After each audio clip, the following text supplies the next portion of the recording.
اجتماعی زندگی ہماری ایک دوسرے کے ساتھ جڑی ہوئی ہے، ہر ایک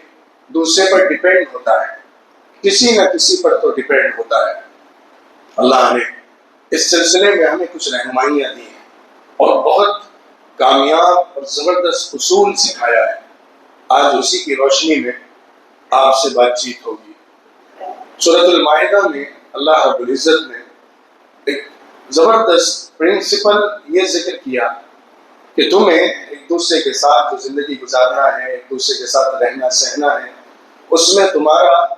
تعاون اور ایک دوسرے کی ہیلپ اور مدد کرنے کا اصول اور ضابطہ کیا ہونا چاہیے۔ کامیابی کے ساتھ ایک دوسرے کے لیے کھڑے ہونا، حق کے لیے ایک دوسرے کی نصرت کرنا، اس کے کیا فوائد ہیں، کیا اثرات ہیں، اس کے کیا اصول اور ضوابط ہیں، اور کسی کا ساتھ نہ دینا، کن چیزوں کے اندر دوسرے کا تعاون نہیں کرنا، اس کے کیا ضابطے ہیں، اسی کو اللہ نے دو جملوں کے ذریعے سے سمجھایا ہے۔ وَتَعَاوَنُوا عَلَى الْبِرِّ وَالتَّقْوَى وَلَا تَعَاوَنُوا عَلَى الْإِثْمِ وَالْعُدْوَانِ۔ تم لوگ آپس میں ایک دوسرے کی مدد کرو، تعاون کرو، نیکی کے اوپر اور تقوی کے اوپر۔ بر اور تقوی یہ دو چیزیں ہیں جن پر تمہیں ایک دوسرے کی مدد کرنی چاہیے، اور دو چیزیں ایسی ہیں جس میں تمہیں ایک دوسرے کا تعاون اور مدد نہیں کرنی چاہیے۔ اور تعاون نہ کرو، مدد ایک دوسرے کی نہ کرو، ایک دوسرے کا ساتھ مت دو گناہ پر اور ظلم اور زیادتی پر۔ گناہ اور ظلم اور زیادتی والے کاموں میں ایک دوسرے کی مدد، ایک دوسرے کا تعاون، ایک دوسرے کا ساتھ مت دیا کرو۔ یہ دو چیزیں ہیں جو ہماری پوری اجتماعی زندگی کو کور کرتی ہیں۔ ہماری پوری زندگی، معاشرتی زندگی، ایک دوسرے کے ساتھ میل جول کی زندگی، اس کے اندر انہی دو اصولوں کو دیکھ کر ہمیں قدم بڑھانا ہے۔ ایک دوسرے کا تعاون اور مدد، یہ جیسا کہ میں نے عرض کیا، انسان کی ضرورت ہے۔ اگر کسی کو مال کی ضرورت ہے تو کسی کو ظاہری طور پر، جسمانی طور پر کسی مدد کی ضرورت ہے۔ کسی کو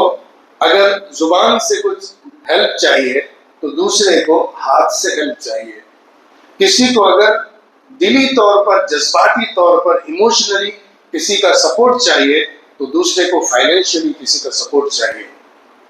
ہر طرح کی ضرورتیں انسان کی اس دنیا میں سروائیو کرنے کے لیے آتی ہیں۔ کبھی مال کی ضرورت آتی ہے جو بہت بڑی ضرورت ہے اور وہ بیک بون ہے اس دنیا میں سروائیو کرنے کے لیے، تو اس میں تعاون کرنا، ان کا جو مال رکھتے ہیں، جن کو اللہ نے نوازا ہے، جو دوسروں کے لیے کھڑے ہو سکتے ہیں، جو دوسروں کی مدد کر سکتے ہیں، یہ تو بہت واضح شکل ہے نیکی کی اور اچھے کام کی۔ لیکن نیکی اس سے بڑی چیز ہے۔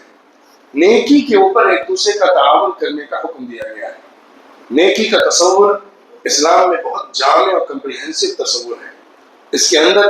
اللہ کے لیے جو اعمال کیے جاتے ہیں، نیکیاں، عبادتیں، وہ بھی آتی ہیں، اور دوسروں کے تعاون اور مدد کے لیے انسان جو کچھ کرتا ہے، خیر کا کام، بھلائی کا کام، مدد کا کام، نصرت کا کام، وہ سب اس کے اندر شامل ہوتا ہے۔ مورل گراؤنڈ کے اوپر انسان اپنے آپ کو جو دوسروں کی مشکلات میں جھیلنے والا بناتا ہے، مضبوط بناتا ہے، قائم رہتا ہے حق کے اوپر، چاہے کتنی مشکل آ جائے، وہ بھی نیکی کے اندر شامل ہے۔ نیکی کا بہت جامع تصور سورۃ البقرہ میں اللہ رب العزت نے البر کی جو آیت ہے اس کے اندر ذکر فرمایا ہے۔ نیکی ایمان سے بھی تعلق رکھتی ہے، نیکی نماز، روزے اور زکوٰۃ سے بھی تعلق رکھتی ہے، نیکی دوسروں کی مالی مدد سے بھی تعلق رکھتی ہے، نیکی ایک دوسرے کے ساتھ جو پرومسز اور وعدے کیے جاتے ہیں ان کو پورا کرنے سے بھی تعلق رکھتی ہے، نیکی اپنی ذات کے اندر دنیا میں سروائیو کرتے ہوئے دوسروں کی طرف سے جو مشکلات آتی ہیں اس میں حق پر قائم رہنا اور جمے رہنا اور صبر کا دامن پکڑے رہنا اور ایموشنلی ریئیکٹ نہ کرنا، دوسرے پر زیادتی نہ کرنا، اس کے اندر بھی نیکی کا تصور آ جاتا ہے۔ تو نیکی ایک بہت جامع تصور ہے کہ انسان اپنی زندگی کے اندر اپنی ذات سے اللہ کے لیے بھلائی والے کام کرے اور اللہ کو راضی کرنے والے کام کرے اور اللہ کے بندوں کے ساتھ وہ سلوک اور برتاؤ کرے جو اللہ کو پسند ہے۔ یہ نیکی ہے، البر ہے۔ تو اس طرح کے کاموں میں ایک دوسرے کی مدد کرنا، مالی طور پر مدد کرنا، کسی دوسرے کی ضرورت ہے، کھانے پینے کا انتظام نہیں ہے، اس کو دینا، یہ نیکی ہے، البر ہے۔ کسی کے پاس اپنی گھر بار نہیں ہے، گھر بنا سر چھپانے کی جگہ نہیں ہے، اس کو وہ بنا کر دینا نیکی ہے، البر ہے۔ اسی طرح کسی کے پاس ایجوکیشن نہیں ہے، کسی کے پاس علم نہیں ہے، کسی کو حق اور باطل کا پتہ نہیں ہے، اس تک پہنچانا حق کی بات، اس تک پہنچانا سچائی کی بات، دعوت کو عام کرنا، یہ بھی البر ہے اور نیکی ہے۔ کسی کی آخرت بنانے کی فکر کرنا، کسی کی دنیا بنانے کی فکر کرنا، انسان اپنی ذات سے دوسرے کو فائدہ پہنچانے کے لیے جو بھی عمل کرتا ہے وہ سب البر کے اندر آتا ہے، وہ سب نیکی کے تصور کے اندر شامل ہوتا ہے۔ انسان دوسرے کو ایموشنلی سپورٹ کرے، کسی کو مینٹل پرابلم ہے، کسی کو ذہنی طور پر تناؤ ہے، الجھن ہے، پریشانی ہے، تکلیف ہے، اذیت ہے، اس میں اس کے اسٹریس کو کم کر دینا، اس کے دکھ کو بانٹ دینا، اس کے ذہن کو ہلکا کر دینا، اس کے بوجھ کو اتار دینا اس کے سر سے، انسان اپنی باتوں کے ذریعے سے، اپنے ایموشنل سپورٹ کے ذریعے سے، کاؤنسلنگ کے ذریعے سے، ایجوکیشن کے ذریعے سے، اس کے امپاورمنٹ کے ذریعے سے، اس کے گھر والوں سے متعلق جو تکلیفیں ہیں، جو دشواریاں ہیں، ان کو ختم کر کے نیکی کے کام دوسروں کے ساتھ کر سکتا ہے۔ کوئی بھی یہ مت سمجھے کہ نیکی صرف وہی کر سکتا ہے جس کے پاس مال بہت ہو، نیکی وہ بھی کر سکتا ہے جس کے پاس علم ہو، نیکی وہ بھی کر سکتا ہے جس کے پاس زبان ہو، نیکی وہ بھی کر سکتا ہے جس کے پاس وقت ہو، نیکی وہ بھی کر سکتا ہے جس کے پاس جسم اور توانائی اور طاقت ہو۔ وہ اپنی ہر صلاحیت کو استعمال کر کے دوسروں کو جو فائدہ پہنچائے گا، جب فائدہ پہنچائے گا، جس طرح فائدہ پہنچائے گا، وہ نیکی کو حاصل کرتا چلا جائے گا۔ لیکن اس میں کوئی شک نہیں کہ انسان مال کے ذریعے سے جو دوسرے کا تعاون کرتا ہے، دوسرے کی مدد کرتا ہے، دوسرے کا سہارا بنتا ہے، وہ بہت طاقتور تعاون اور مدد ہوتا ہے کہ جس کے ذریعے سے انسان کو اپنی مشکل سے نکلنا آسان ہو جاتا ہے اور اپنی بڑی ضرورتوں کو پورا کرنا ممکن ہوتا ہے۔ تو نیکی والے کام میں، نیکی والے عمل میں ایک دوسرے کا تعاون کرنا، اچھائی کا کوئی بھی پروجیکٹ ہو، خیر والا کوئی بھی کام ہو، نیکی کا کوئی بھی راستہ ہو، اس میں اپنا حصہ لگانا، اس میں ایک دوسرے کے لیے کھڑے ہو جانا، اس میں مدد کے لیے آگے بڑھ جانا، اس میں اپنے ہاتھوں کو کھول دینا، اس میں آگے بڑھ چڑھ کر حصہ لینا، یہ سچے ایمان والے کی نشانی ہے اور اللہ کو بے پناہ پسند ہے۔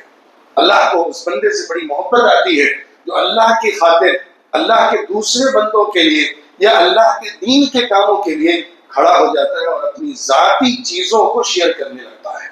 جو خود اس کی اپنی چیزیں ہیں اس میں دوسروں کا حصہ بانٹنے لگتا ہے، اللہ کو اس سے بڑی خوشی ہوتی ہے اور بندے سے اللہ بہت راضی ہو جاتا ہے۔ دوسری چیز ہے تقویٰ، تقوی والے کام پر ایک دوسرے کی مدد کرنا۔ تقویٰ کہتے ہیں برائی سے اور گناہ سے اور ان کاموں سے جس سے اللہ ناراض ہوتا ہے بچنا، اپنے درمیان اور جہنم کے درمیان، اللہ کی سزا کے درمیان رکاوٹ کھڑی کرنا، وقایہ بنانا، جس سے کہ انسان اپنا پروٹیکشن کر سکے، اپنا تحفظ کر سکے اللہ کی پکڑ سے اور آخرت کے عذاب سے۔ اس چیز سے اپنے آپ کو بچانے کے لیے جو ایفرٹ کیے جائے، جو کوشش کی جائے، وہ سب تقویٰ ہے۔ تو اس طرح کے کاموں میں مدد کرنا، کوئی آدمی گناہ میں پھنسا ہوا ہے، برائیوں میں لگا ہوا ہے، آپ مثال کے طور پر ایک آدمی ہے جو ڈرگس کے کام میں لگا ہوا ہے، آپ کو معلوم ہوا، آپ جانتے ہیں کہ اس کی مدد کرنے کے لیے اسے کچھ الٹرنیٹو دینا چاہیے، اسے اس دھندے سے باہر نکال کر کوئی اچھے کام میں لگا دینا چاہیے تاکہ اس کا ذریعہ معاش جائز ہو جائے اور یہ حرام کام سے بچ جائے۔ ایک عورت ہے جو اپنی ضرورتوں کو پورا کرنے کے لیے کوئی جائز راستہ نہیں پاتی، وہ ناجائز اور حرام کاری کے ذریعے سے مال کماتی ہے، اس کی مدد اور تعاون تقوی کے اوپر یہ ہے کہ اس کو اس گناہ سے بچا کر کوئی ایسا کام دلا دیا جائے، ایسے راستے پر لگا دیا جائے کہ وہ اس غلط کام کو چھوڑ دے۔ تو گناہ سے بچنے کے لیے، آخرت کی پکڑ سے بچنے کے لیے، عذاب سے محفوظ رہنے کے لیے جو ایک دوسرے کا تعاون کیا جائے گا وہ تقوی کے اوپر ایک دوسرے کا تعاون ہے۔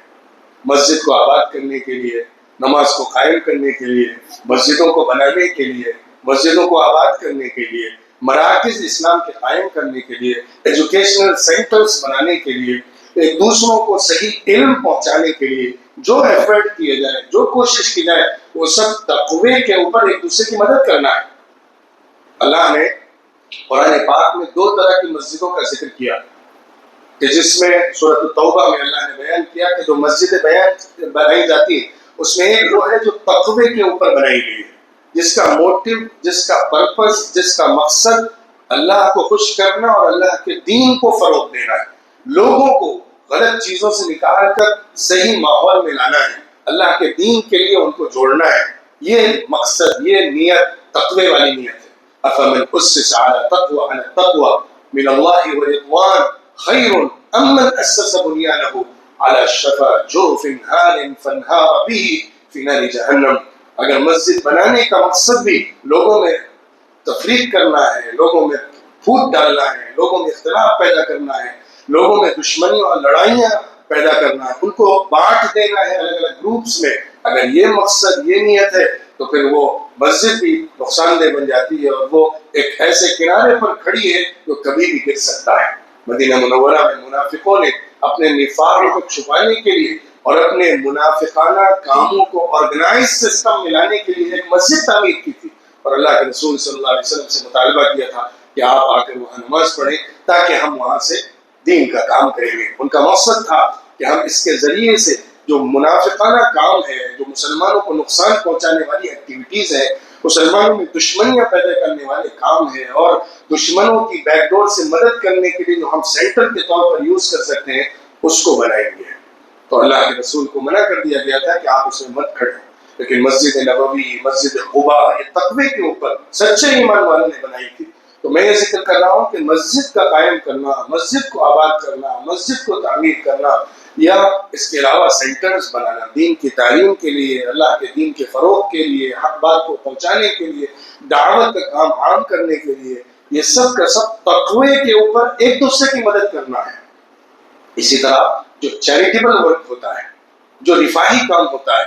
جو ایک دوسرے کی مدد کے لیے کوششیں کی جاتی ہیں، جہاں پر کسی دوسرے کی مدد اور تعاون کے لیے ادارہ قائم کیا جا رہا ہو، چیریٹیبل ٹرسٹ کے تحت کوئی ادارہ کھڑا کیا جا رہا ہو جس میں ضرورت مند کی ضرورتوں کو پورا کرنا ہے، بیواؤں کی، مسکینوں کی، یتیموں کی ضرورتوں کی تکمیل کرنا ہے، لوگوں کے مسائل حل کرنا ہے، یہ جو کوشش جو چیریٹیبل ہوتی ہے وہ سب بھی تقوی کے اوپر ایک دوسرے کی مدد کرنا ہے، نیکی کے اوپر ایک دوسرے کی مدد کرنا ہے۔ اسی طرح لوگوں کے ایشوز ہوتے ہیں، مسائل ہوتے ہیں، طلاق، نکاح، خلا وغیرہ کے، تو اس کے لیے سینٹرز بنانا، کاؤنسلنگ سینٹرز بنانا، قضاء کے سینٹرز بنانا، افتاء کے سینٹرز بنانا کہ جس کے ذریعے سے لوگوں کے سوشل ایشوز کو حل کیا جا سکے، ان کے مسائل کو شریعت کی روشنی میں ختم کیا جا سکے اور صحیح حل اس کا نکالا جا سکے۔ یہ بھی تقوی کے اوپر اور نیکی کے اوپر ایک دوسرے کے تعاون کرنے کے اندر ہوتا ہے۔ تو جتنے بھی پروجیکٹس ہوں کہ جس کے ذریعے سے امت کا امپاورمنٹ ہو،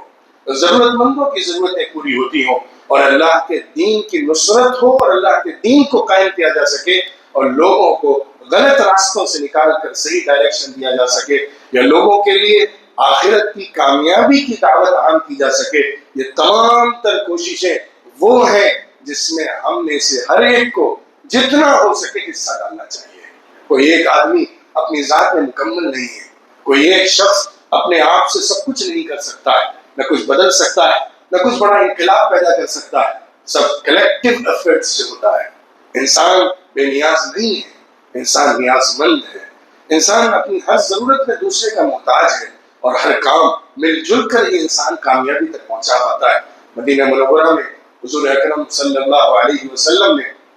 جو مسجد تعمیر فرمائی، پھر پورا اسٹیٹ کھڑا کیا، اس میں سب لوگوں کی مدد لی اور خود بھی ایک حصے دار بن کر اس میں شامل ہوئے۔ مسجد نبوی کی تعمیر میں تمام انصار صحابہ، مہاجرین صحابہ مل کر حضور صلی اللہ علیہ وسلم کے ساتھ اینٹیں بھی اٹھاتے تھے، پتھر بھی رکھتے تھے، عمارت بھی کھڑی کر رہے تھے، مزدوری بھی مل جل کر کر رہے تھے۔ تو سب کے مل جل کر کام کرنے سے نتیجہ نکلا۔ ہاں، ایک رہنما ہوتا ہے، ایک رہبر ہوتا ہے، ایک لیڈر ہوتا ہے، ایک امام ہوتا ہے جس کی اتباع ضروری ہوتی ہے، جس کی اطاعت کرنی ہوتی ہے، جس کی بات سن کر چلنا ہوتا ہے۔ اللہ کے رسول صلی اللہ علیہ وسلم کے پیچھے ان کے تمام صحابہ ان کی باتوں کو فالو کرتے تھے، ان کی اطاعت کرتے تھے، ان کی بات کو سنتے تھے اور مانتے تھے، جس سے ایک آرگنائز سسٹم ہوتا ہے۔ تو کسی بھی سینٹر کے لیے، کسی بھی ادارے کے لیے، کسی بھی ٹرسٹ کے لیے کسی بھی آرگنائزیشن کے لیے، کسی بھی کام کے لیے اس کے اسٹرکچر کو باقی رکھنے کے لیے، قائم کرنے کے لیے، رن کرنے کے لیے، ایڈمنسٹریٹ کرنے کے لیے لیڈرشپ چاہیے ہوتی ہے، ایک امام چاہیے ہوتا ہے، ایک ذمہ دار چاہیے ہوتا ہے، رسپانسبل پرسن چاہیے ہوتا ہے، جس کے تحت لوگ آگے بڑھ سکیں اور آرگنائزڈ وے میں کام کر سکیں۔ وہ ایک آرگنائز لیول کے اوپر اسٹرکچر ہے جس کو فالو کرنا ضروری ہے۔ تو بہرحال یہ تمام کوششیں اور کام جو جس میدان سے بھی جڑی ہوئی ہوں لیکن وہ نیکی کے تصور کو عام کرتی ہے یا لوگوں کو اللہ کے دین سے جوڑنے والی اور گناہوں سے بچانے والی ہوں، وہ تمام تر کوششیں ایسی ہیں جس میں ہم میں سے ہر ایک کو مدد اور تعاون کرتے رہنا چاہیے، پوری زندگی یہ کرنا ہے۔ دوسری چیز، دوسرا پارٹ جو ہے وہ گناہ اور ظلم اور زیادتی کے اندر ایک دوسرے کا تعاون نہیں کرنا۔ یہ حصہ بڑا اہم ہے، اس میں کوتاہی ہو جاتی ہے۔ پہلے میں ایک حدیث کوٹ کرتا ہوں، اللہ کے رسول صلی اللہ علیہ وسلم نے مدینہ منورہ میں ایک دفعہ لوگوں سے ذکر کیا کہ تم لوگ اپنے بھائی کی مدد کرو جب وہ ظالم ہو یا مظلوم ہو، انصر اخاک ظالما او مظلوما، تمہارا بھائی ظالم ہو تو اس کی مدد کرو، مظلوم ہو تو اس کی مدد کرو۔ تو ایک صحابی نے حیران ہو کر پوچھا، اللہ کے رسول اگر ہمارا بھائی مظلوم ہے، اس پر ظلم ہوا ہے، سپریسڈ ہے، تو پھر اس کی مدد کرنا تو بنتا ہے، سمجھ میں آتا ہے کہ ہم اس کی مدد کریں، اس کا ساتھ دیں، اس کے ساتھ کھڑے ہوں اور اس کے ظلم کو ہٹائیں۔ لیکن اگر ہمارا بھائی ظالم ہے تو کیسے مدد کریں گے، ظالم کے ساتھ کیسے کھڑے ہوں گے؟ تو حضور صلی اللہ علیہ وسلم نے فرمایا، کفہ عن ظلمہ نصر لأخیک، او کما قال علیہ السلام، تمہارا اپنے بھائی کو ظلم سے روک دینا، اس کے ہاتھ کو پکڑ لینا، اس کو دور کر دینا ظلم کے کام کرنے سے، یہ اس کی مدد کرنا ہے۔ تو جو غلط کام کر رہا اس کو غلط کام سے باہر نکال دینا، اس کو غلط کام سے روک دینا، یہ اس کا تعاون ہے۔ میں نے اس کی مثالیں ذکر کی، کوئی آدمی ہے غلط کام میں لگا ہوا ہے، کوئی خاتون ہے جو غلط دھندے میں پڑی ہوئی ہے، کوئی نوجوان ہے جو غلط راستے کے اوپر چل رہا ہے، کوئی آدمی ہے جو اپنی زندگی میں کچھ 2 نمبر کے کاموں میں الجھ رہا ہے اور پھنستا چلا جا رہا ہے، اس سے باہر نکالنے کے لیے اس کا ہاتھ پکڑ لینا، اس کو روک دینا، اس کو صحیح الٹرنیٹیوز دینا، اس کی زندگی گزارنے کے اسباب نئے پیدا کرنا، یہ تمام تر کوششیں تعاون کے اندر آتی ہیں۔ لیکن اس سے ہٹ کر غلط کام میں، غلط اسٹینڈ میں، غلط چیز میں، غلط پروجیکٹ میں کوئی بھی حصہ لینا، چاہے مال کے ذریعے ہو، چاہے عمل کے ذریعے سے ہو، چاہے زبان کے ذریعے سے ہو، وہ ناجائز اور حرام ہے۔ گناہ کے کوئی بھی کام میں حصے دار بن جانا، اسسٹ کرنا، ہیلپ کرنا، تعاون اور سپورٹ کرنا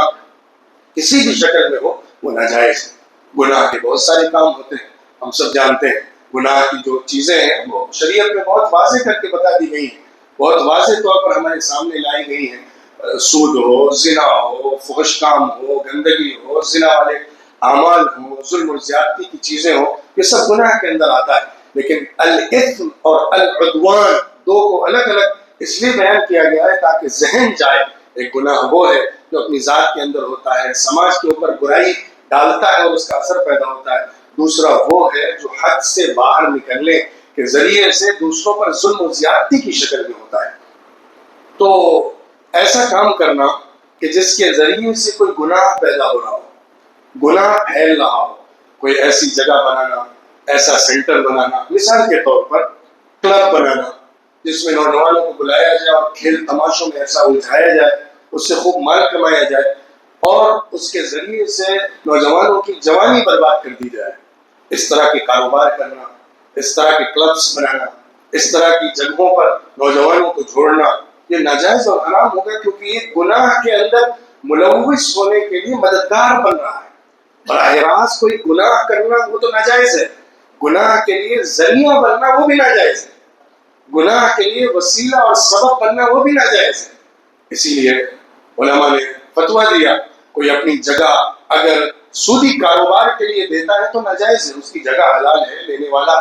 جائز شرطوں کے ساتھ معاملہ کر رہا ہے، لیکن اگر وہ سود کے لیے لی جا رہی ہے، مثال کے طور پر جو بینک سود کے نظام پر چلتا ہے اس کے لیے رینٹ پر کوئی زمین دے رہا ہے، یہ ناجائز ہوگا، اس کے لیے درست نہیں ہے۔ شراب خانے کے لیے کوئی زمین دے رہا ہے، جوئے کے لیے کوئی زمین دے رہا ہے، ناجائز جہاں پہ کام ہوتا ہے اس کے لیے کوئی زمین دے رہا ہے، تو اس کے لیے حلال نہیں ہے۔ یہاں تک کہ اپنا گھر اپنی جگہ اگر رینٹ آؤٹ کر رہا ہے اور اسے معلوم ہے کہ وہاں پر گناہ کیا جائے گا، جو لوگ لے رہے ہیں وہاں پہ ناجائز کام کریں گے، شراب نوشی کا اڈا بنا لیں گے یا زناکاری کا اڈا بنا لیں گے، تو اس کے لیے جائز نہیں ہے کہ وہ اس جگہ کو دیکھ، کیونکہ یہ کسی نہ کسی شکل میں گناہ کا تعاون ہے۔ آپ دیکھیے حدیث میں اللہ کے رسول صلی اللہ علیہ وسلم نے شراب کے حوالے سے صرف شراب پینے والے کی برائی نہیں بیان کی، اس پر لعنت نہیں کی، بلکہ شراب کے لیے پھل کو نچوڑنے والا، اس کو لینے والا، اس کو اٹھانے والا، اس جام کو پلانے والا، اس میں جس طرح سے بھی جو تعاون کر رہا ہے، پلانے والا، پینے والا، سب کے سب ملعون ہے اور سب کے اوپر اللہ کا قرض ہے۔ یہی بات سود کے بارے میں بھی کہی گئی، صرف سود لینے والا ہی ناجائز نہیں کرتا، سود کو لکھنے والا، سود کی گواہی دینے والا، سود کے لیے ایک دوسرے کا تعاون کرنے والا، اس کو فیسیلیٹیٹ کرنے والا، وہ سب کے سب ناجائز اور حرام کرتے ہیں اور اللہ کی لعنت کی مستحق ہوتے ہیں۔ تو گناہ کے ذرائع، گناہ کے اسباب جو انسان بنا کر دیتا ہے یا دوسروں کے لیے کھڑے کرتا ہے، وہ سب کی سب شکلیں ناجائز ہو جاتی ہیں۔ اسی لیے سودی نظام کے اندر جہاں پر سود کے اوپر معاملات ہوتے ہوں، بینک کا سسٹم جو سود پر چلتا ہو، اس میں اگر کوئی آڈٹ کر رہا ہے یا کمپیوٹر پر بیٹھ کر اس کے ڈیٹا کو سیو کر رہا ہے، اس کو دیکھ رہا ہے، اس کے نظام کو جس طریقے پر بھی تعاون کر رہا ہے اس سسٹم کا، تو وہ ناجائز جاب ہو جاتی ہے، وہ ناجائز کام ہو جاتا ہے۔ تو ہم کسی کی اس طور پر اگر کوئی مدد کر رہے ہیں جس سے ناجائز اور حرام کام کو فروغ مل رہا ہے، تو اس کی اجازت نہیں ہے، اس کی کوئی شکل نہیں۔ اسی طرح کوئی ایسا کام جو ظلم اور زیادتی کا ہے، کسی ملک کا سپورٹ کرنا جو دوسروں پر حملے کر رہا ہو، دوسروں پر زیادتی کر رہا ہو، ظلم کر رہا ہو، ناجائز اور حرام ہے۔ اپنی زمین کسی ایسے کو دینا جو دوسرے کے اوپر ناجائز طریقے پر، ظالمانہ طریقے پر حملے کرتا ہو، جائز اور درست نہیں ہے۔ اگر ملک اور اسٹیٹ لیول کے اوپر دیکھیں گے تو یہ آپ کو بہت واضح نظر آئے گا، جو ایک دوسرے کے ساتھ الائنس ہوتے ہیں ملکوں کے، اس کے اندر اگر ظلم ہو رہا ہے تو اپنے الائنس کو ختم کر دینا فرض ہے اسلامی پوائنٹ آف ویو سے۔ اور ظلم اور زیادتی کے ساتھ نہ ملکوں کے تعلقات قائم رہ سکتے ہیں، نہ علاقوں کے اندر امن قائم ہو سکتا ہے۔ اسی طرح چھوٹے لیول کے اوپر اگر آپ کو معلوم ہے کہ کوئی علاقے کا مکھیا ہے، علاقے کا ذمہ دار ہے، آپ اس کو ایک آفس بنا کر دے رہے ہیں اور آپ کو معلوم ہے کہ وہ لوگوں پر ظلم اور زیادتی کرتا ہے، تو آپ کا اس کا تعاون کرنا کسی بھی شکل میں ہو، چاہے جگہ دینے کی شکل میں ہو، اس کا ورکر بننے کی شکل میں ہو، اس کا سپورٹر بننے کی شکل میں ہو، اس کی وائس بننے کی شکل میں ہو، وہ سب ناجائز اور حرام ہو جائے گا۔ جو آدمی ظلم کر رہا ہے دوسروں کے اوپر، دوسروں کے حقوق کو چھین رہا ہے، دوسروں کے ساتھ زیادتی کر رہا ہے، اس کا کوئی بھی تعاون کسی بھی شکل میں جائز ہی نہیں ہے، حرام کے اندر آ جاتا ہے، اور وہ ظلم کے اوپر ایک دوسرے کے تعاون کے اندر شامل ہوگا۔ تو کسی بھی ایسے کام میں شرکت کرنا جس سے کسی دوسرے پر ظلم ہوتا ہو، یعنی اس کا جائز حق چھینا جاتا ہو، اس پر زیادتی کی جاتی ہو، اس کے ساتھ ظلم کا سلوک کیا جاتا ہو، اس میں ہمارا کوئی بھی تعاون ہو، چاہے زبان کے ذریعے اس کا سپورٹ کرنا ہو، اس کے ساتھ مل کر ایکشن کرنا ہو، یا اس کے ہاں کام کر کے اس کے سسٹم کو بچانا ہو، محفوظ رکھنا ہو، یہ تمام شکلیں ظلم کے اندر تعاون کی ہیں۔ تو گناہ کے اندر تعاون جس سے برائی پھیلتی ہو، گناہ عام ہوتا ہو، لوگوں کو اللہ کے خلاف جانے کا راستہ ملتا ہو، اللہ کے دین کی مخالفت ہوتی ہو، اس میں کوئی تعاون کرنا جائز نہیں ہے۔ اسی طرح کسی پر ظلم اور زیادتی اور دوسرے کا حق مارا جاتا ہو، چاہے وہ نان مسلم ہی کیوں نہ ہو، اگر کوئی مسلمان کسی غیر مسلم پر ظلم کرتا ہے تو وہ بھی ظلم ہے۔ اگر کوئی کسی کا حق چھینتا ہے تو وہ کسی مسلک، کسی دین، کسی دھرم سے تعلق رکھتا ہو، اس کو نہیں دیکھا جاتا، بلکہ دیکھا یہ جاتا ہے کہ کرنے والا دوسرے کے ساتھ کیسا معاملہ کر رہا ہے۔ انسانی برادری کے اندر ظلم اور زیادتی کے معاملے میں سارے لوگ برابر ہیں، کسی کو کسی پر امتیاز نہیں ہے۔ اگر کوئی مسلم ملک کسی غیر مسلم ملک پر ظالمانہ حملہ کرتا ہے اور ظالمانہ طریقے پر معاملہ کرتا ہے، اپنے ڈیفنس کے طور پر نہیں، اپنے حقوق کے لیے نہیں، بلکہ وہ ظلم کے طور پر کرتا ہے، تو وہ ناجائز ہوگا، اس کی گنجائش اسلامی شریعت میں بھی نہیں مل سکتی ہے۔